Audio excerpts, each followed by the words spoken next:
Philip, thank you for joining us. It's a pleasure to have you with us. I know I've always enjoyed our conversations, and I'm glad to be able to capture some of this in recording so that people can utilize and listen to it and find out more about you and how you can help them in their lives. So thank you for that. I guess I Pleasure. want to jump straight in.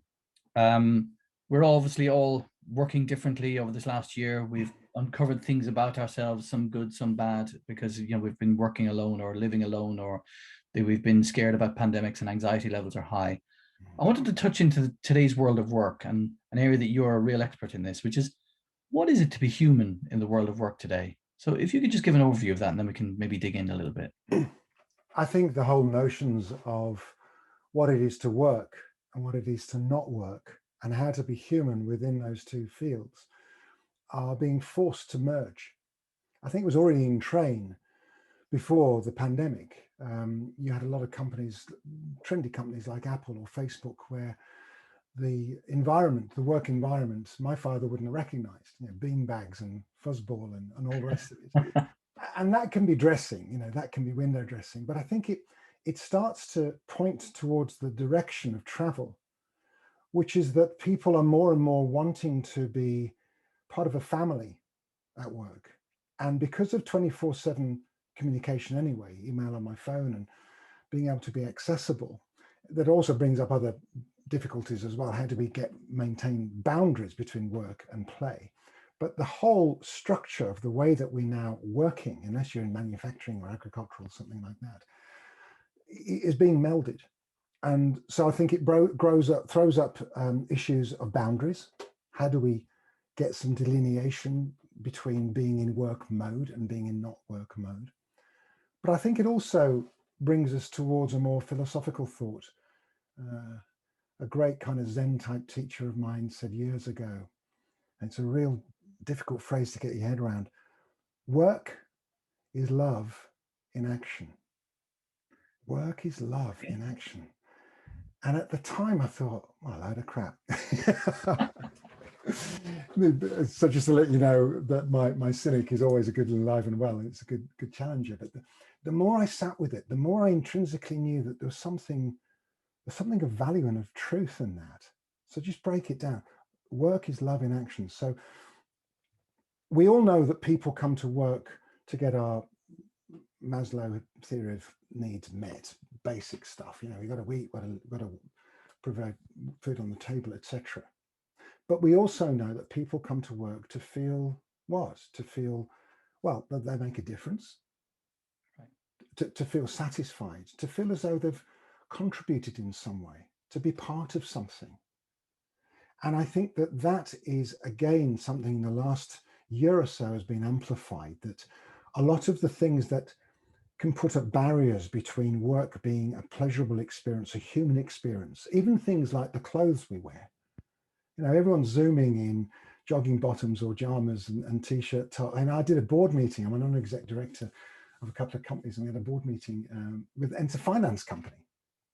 And there we were around the board table virtually in our Zooms, in t-shirts, all of us. Right. And so getting back to the question, the world of work is changing. Our attitude is changing.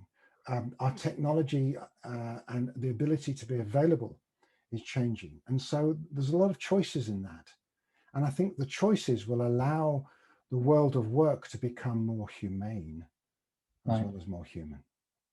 And what do you mean by that? Just to dig in a little bit. I mean, obviously we know the word humane. Absolutely. Well, I think humane, if humane is to be more flexible, is to be more open, to be more vulnerable, to be more transparent, all words that would have been an anathema to managers and leaders even 10 years ago. I mean, when I started doing this kind of more emotionally intelligent work with leaders and managers, I've been a consultant for 30 years working in the corporate space. 30 years ago, you couldn't talk about emotions in the boardroom. You couldn't talk about emotional energy. So it's some kind of fruitcake. So a lot of the personal development work I'd done as a facilitator, both in America and in the UK, I had to really hone down that language for the corporate world because they couldn't hear it. And now it's almost come full circle. You know, you've got the royal family talking about mental health. You've got conversations about well-being and real, not just fluff, but captains of industry talking about their own mental state and how to go for walks in between Zoom meetings and how to take care of ourselves. And so all of those human things that were not so many years ago confined to being outside of work. I remember a director of a company 25 years ago said, well, I don't want all this kind of fluffy stuff. He said, when I come to work, I leave me on the seat of the car and then I put my armor on and I walk into the office. Well, thank goodness that's gone, and it's going more and more and more. And it's incremental. The whole notion of flexi working and remote working has been accelerated. And through that, yes, we need to ensure, coming back to the humane part, that people do understand boundaries. They do understand how to turn push email, for instance, off their phones, how to close down certain applications. So going from the esoteric and work is love in action down to the practical, which is kind of the hallmark of techniques for living. How do I turn those big subjects of work is love in action? If love is being human and understanding myself and reaching out to other people and applying that to work being satisfying and delivering stuff that we all feel good about, and if we do it well, we'll probably make a profit in the process, so lose sight of that. Then it comes down to practical things that we can do. And it might be to do with ensuring people, particularly at the moment, do have breaks in between Zoom calls. Don't book them back to back. Go for a walk in between.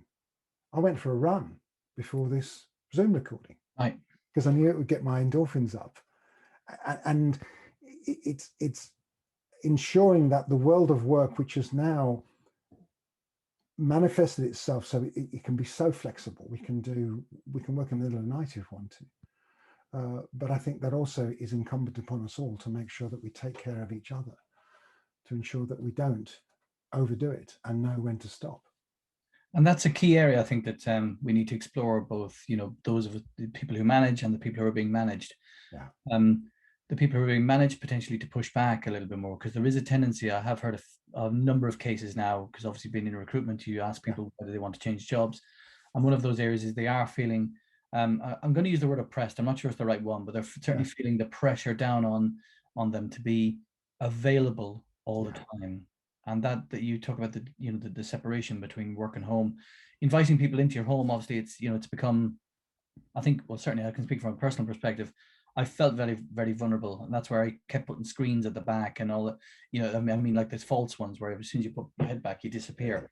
Now I'm quite happy for people to see the environment. I mean, it doesn't. This is a real screen, by the way. That's a real screen. I know it is. Yeah.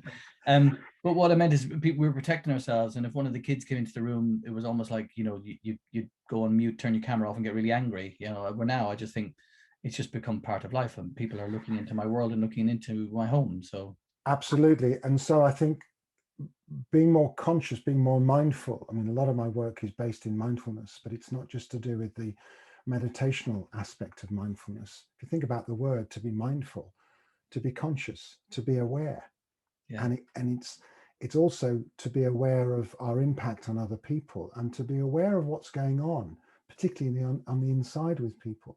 So one of the practical things that I've been working with individuals and company clients in the last few months is to start Zoom calls with a 2-minute check-in. And it could be just a 1 minute per person. And the rules of the game are you've got a minute to say how you're feeling.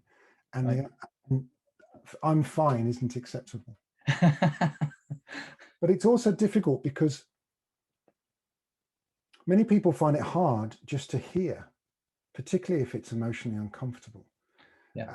And one of our knee-jerk reactions can want to go in and comfort or fix, which is human and empathetic, but sometimes it can close the person talking down. So what I've introduced in Zoom meetings, you know, this is another practical technique, if you like, is at the beginning of every Zoom meeting, and I get it on the agenda, 5 minutes if there's 5 people in the meeting to check in.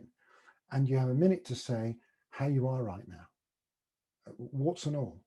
And you moderate how much emotional disclosure you want to put forward. So You know, it's not something that you have to do. But what I found, Phil, is that because people's emotions are far more to the surface now in these last 12 months, Oh, definitely. and I hope it will never go back. I think when the fear and the anxiety is gone, the habit pattern that I think has been formed by a lot of people to disclose, to emotionally say what's going on for them, be it in these little snippets at the beginning of meetings or not, I hope that will stay. Because at the heart of being human in the world of work is to build relationships. And I play with that word, you know, rather than a relation dinghy or a relation rowboat, using that analogy. A ship, you know, it takes a long time to build a physical ship, you know, rivets and metal and all the rest of it. And it can take us through storms. It can take us on long journeys, a ship.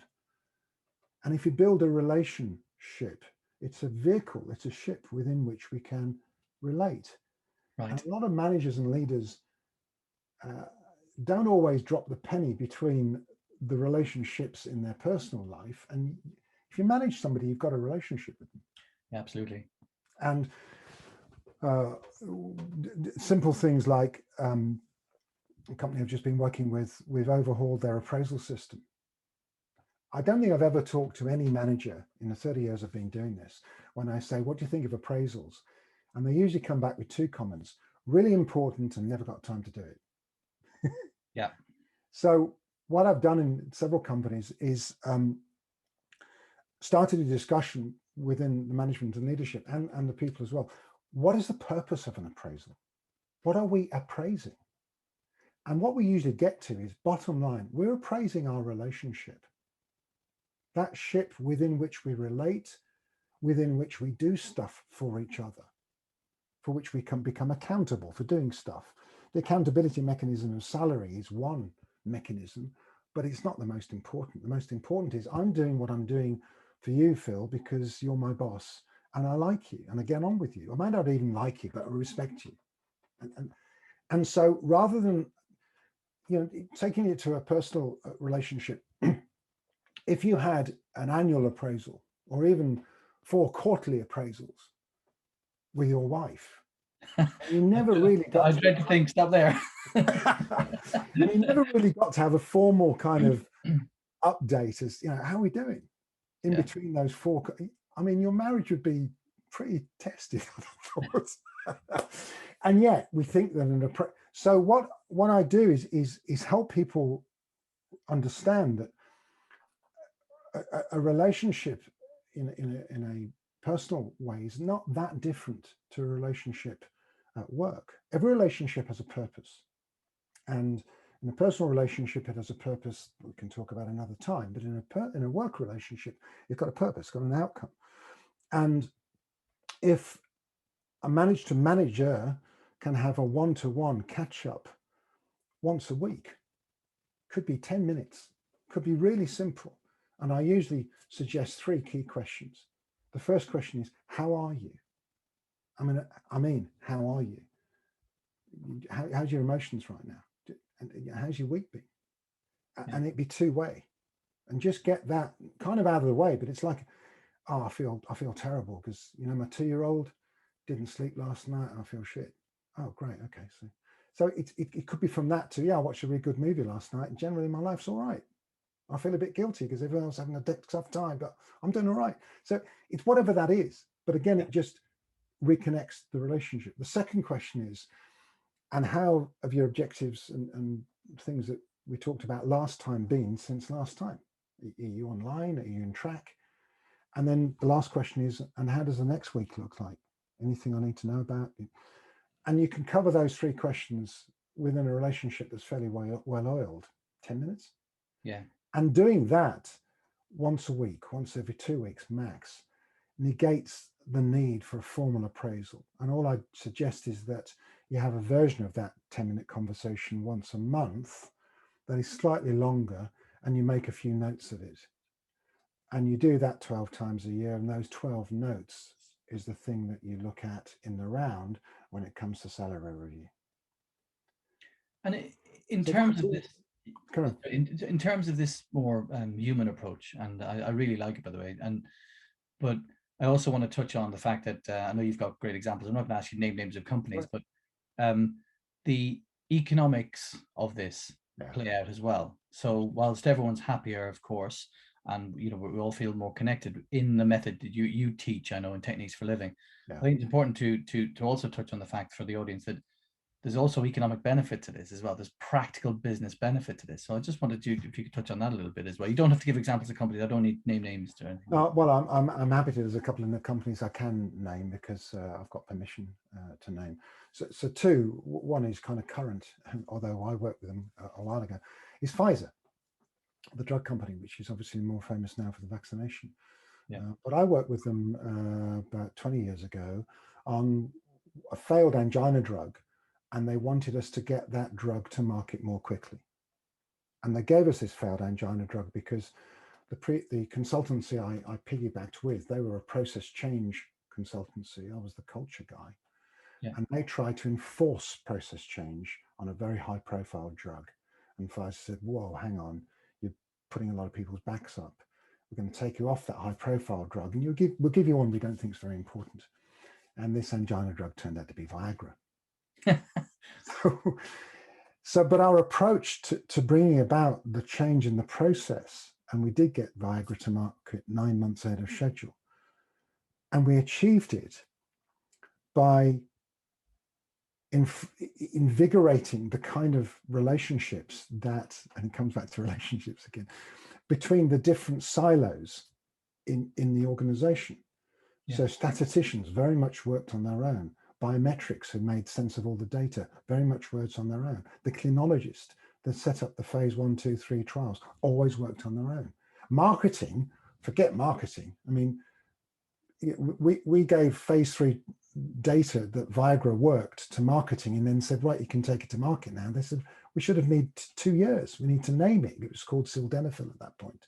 We need to come up with the shape of the tablet and the color. And so all of that, all of the resistance that was being shown when they purely worked on process, we started to devolve or disintegrate by getting, it sounds really simple, but by getting people to talk to each other and have sessions where they could talk about their problems and their issues and why they've not worked with their department well before because that department doesn't understand me. And even then we came down to talking to the architects that were building a new office block on campus in Sandridge in Kent and got them to change the layout of 2 floors so they could have some open plan space so they could continue to talk with each other. So all of that turned into, started with relationships, then started to talk about physical configuration of office space, then started to talk about improved process, and then we got it to market 9 months ahead of schedule. And when you think about Viagra at its height, was making Pfizer $1 million a day. Right. Is the highest grossing invention of man. It's in the Guinness Book of Records. So talking about, does this approach translate into profit? Yeah, hell yeah. And I think a lot of, so I often describe my work as being a mixture of software and hardware. All right. And you can relate this to corporations, as I just did with Pfizer. Another example would be Ella's Kitchen, the baby food company, where we did a 4-year project to help them maintain their values whilst they were growing at 120% year on year. Wow. And that was almost the other way around. There was a very strong family feel, very strong values, everyone mucking in. But they had no processes, no systems, no structure. No real strategy other than we're growing so fast, let's keep going. And at that point, 2 of the directors were under medical notice for potential nervous breakdown. Oh my God. So a lot of companies try and decouple the software, the human aspect, attitudes, values, skill sets, behaviors from process, systems, strategy, structure. And it's impossible. And if I take it right down to the individual, and Techniques for Living is aimed at individuals, be they humans on their own or humans at work, because again, that distinction doesn't really work for me anymore. If I work on my own. So, but one of the things I do is I meditate. So I've learned to meditate over the last 18 years or more. But if I can't apply the stillness I get from meditation to the way I run a meeting, that's hardware, that's structure, then the software of feeling calm and me feeling good, if I can't communicate that through a system or through a process, or even engineer a conversation within a company so that we can change process, or if I'm in a home setting, if I'm feeling calm and I'm feeling on top of my own emotional well-being, but I can't get that across to my partner, so we end up having an argument, because it comes down to the process of, well, we said we'd redecorate the bedroom, but we can't agree on the colours. So often human interaction will always break down into the attitudinal and the skill set, and unless we can get a combination of both. One of the things I find can be challenging about some of the meditation apps that are out there, which by themselves I think fantastic, Headspace, Calm, some of those, is that they don't always have a linkage to, so how do I apply that being in the present to conflict resolution, to setting a context with people, to giving difficult feedback, to hearing difficult feedback, all the mechanics of interpersonal communication. So in the Techniques for Living, we're breaking down the courses when they're finished, and they're not being recorded yet, but they'll be in three main categories, and under the short headings of me, you, and us. So the me section will be on understanding me, managing my own emotions, managing my own thoughts. And this applies as much to being human at work as any other setting. And if I can start to manage me, then it goes into the next one, which is you, which is interpersonal communication. So there's personal management, and then there's interpersonal management. And the last one is us, relationships. How do I maintain that ship in which we relate? Yes. Be it my girlfriend, be it my son, be it my colleague at work, be it any kind of relationship. And it is always the interplay of skill sets and attitudinal stuff with practical communication skills often that we can practice and learn and pass on. And I love the fact that the relationships and the segmented, and especially in a disparate workforce as we are at the moment, everyone remote, and the responsibility of us all to be kind and caring to each other, and actually take that time, to ask genuinely, how are you? Not the how are you? I'm grand. Let's move on. Within that, then the one area I just want to explore a little bit with you is our own personal responsibility for mind management in the home working space. How could we and should we take more responsibility? I mean, we're going to touch on resilience in the next episode, but just in terms of mind management. So I'm going to take personal responsibility for my own mental well-being as best as I can. Now it's we've all got different availability for achieving that. What's your sort of thoughts on that, about the personal responsibility for mind management and care of oneself? Well, it's potentially a crass statement, but I think one that we need to remind ourselves of, which is, I can only be the master of my own salvation. Right. Sounds a bit highfalutin, but I can only take care of me ultimately. So you're talking about self-responsibility, and looking again at that word and taking it apart. How can I increase my ability to respond? Yeah. My response ability. And I think when I decouple that word and remind myself, so how can I increase my ability today, Philip? And I'm talking to this Philip here, to respond. Well, to start with, I can sit still. The various forms of meditation, you don't even have to call it meditation, but carving out a space, and it may be 2 or 3 times a day, where you sit still, you turn all the machines and things off that can interrupt you, and you notice your breathing, and you close your eyes and you just sit still, noticing your breathing for 5 minutes. Set your timer on your phone. Do it for 5 minutes, do it for 10 minutes. Notice your thoughts. A lot of people think that the purpose of meditation is to create a clear mind. I don't know how to do that. No, I agree. Most long-term meditators would tell you that that isn't the purpose. It's more to notice the mind, and notice the thoughts, and notice we have choice as to whether we listen to the thoughts or not. And also through that 10 minutes of sitting quiet and still, notice every time I do have a thought, you maybe start to notice your breathing might change. Every time you have a thought, your heart rate may change. Right. Musculature, you think of a happy thought, your musculature changes, it may soften very, very subtly. You think of an anxious thought, you tense up. Yeah. So one of the things that 10 minutes can do is to remind ourselves of something that Buddhists call the mind-body phenomena. And in the Pali, which is the ancient Indian language that Buddha would have spoken, they don't write it as mind-body phenomena. There's one word. So mind-body is written as one word. And in the English translations, it's mind-body. And what they're trying to convey is that we talk about 5 senses: taste, touch, hearing, Smell. sight, hearing, touch, taste. And smell. Smell, that's right.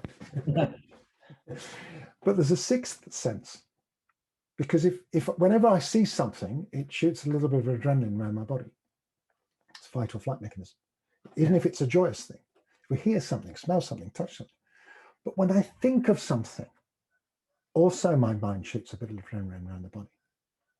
And we have 20 to 50,000 thoughts a day. So the amount of influence our thoughts have on our mind. So going back to tips, having 10 minutes where you can settle your mind and settle your body with it can have a huge influence. And just get into that as a habit. And you doing it once a week won't do anything. It's like going for a walk once a week. It's getting into a habit of doing it once a day at least, perhaps a couple of times a day. Then you get other ideas that can help. Working from home, mentioned some of them earlier. Go out of the front door before you start work. Right. But literally, even if I've got not got much time, I'll go outside the front door, take a few breaths in, or I might walk to the end of the drive, or I might walk into town, depending on how much time I've got. But as a discipline, I will not go from the kitchen to my office without going outside. And what does that do? Just so I think it's a great idea, by the way. On several levels. I think mentally it can draw a line between this is home and this is work. Brilliant. Even though we talked about the delineation breaking down, I think boundaries can also take a place. No matter how much I feel as though my work is love in action, it takes a certain amount of concentration to do this call as if I was doing my run this morning. So they are different. Yeah. So I think having some kind of physical delineation between one space in the home and another space in the home, physically, and also mental space. And also going outside brings oxygen into the body and can reinvigorate it. And I do the same in between meetings, between Zoom calls. I also I think Zoom calls for a lot of people can be tiring. I hear a lot of people say that if they've had Zoom calls all day back to back, they're pretty knackered at the end of the day. Yeah. And I think there's several reasons in that. The amount of concentration in a Zoom call is greater than if you're in a physical meeting room, you've got cups of coffee and people have a break and blah, blah, blah. So to compensate for that, I think see if you can book your meetings with at least a 15-minute break in between. I think there's also this tendency that I'm seeing and witnessing and being part of myself as well, is this tendency to work longer hours, and the work days creeping into family time, which of course, I'm not saying that people shouldn't do that, but there's also, if you're doing it consciously, I think there's something to be said for that. If all of a sudden you're waking up, you're unconsciously doing it, then you may be affecting other people that you love and care for without meaning to. Absolutely. I think that establishment of boundaries between work and not work was already an important area before the pandemic, but it was quite slightly less obvious because you could do an extra hour's work at the office, for instance, before you came home, if you were conscious enough to do that. But of course now you can't because you are at home. So the effect on other people is an important one. But I think also for, again, our own well-being, to be clear about setting our own boundaries, so our own responsibility, setting timeframes within which I'm going to work and not work. Yeah. And again, on a practical level, years ago, I merged my day book with my diary. So although I have an electronic calendar like everyone else, I still have a paper day to a page.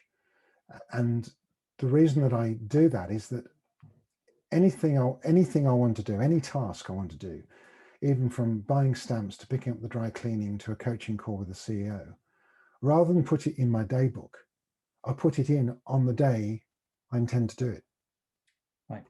And so by the time I get to the evening of the day about to arrive, I look at the next day's list as it's evolved over the previous weeks. And often it's too full. Yeah. So rather than try and do it all, I take out all the stuff that isn't as important, and I leave myself all the tasks that I know I should do tomorrow, but I also know I can do. And it's a great discipline I've found for ensuring that at the end of the day, everything on that list has got a line through it, which in my mind means done it, as opposed to a wiggly line through it, which means didn't have enough time, moved it to another day. Yes. And I think it's very good, again, for our well-being, to set ourselves tasks that are achievable and achieved.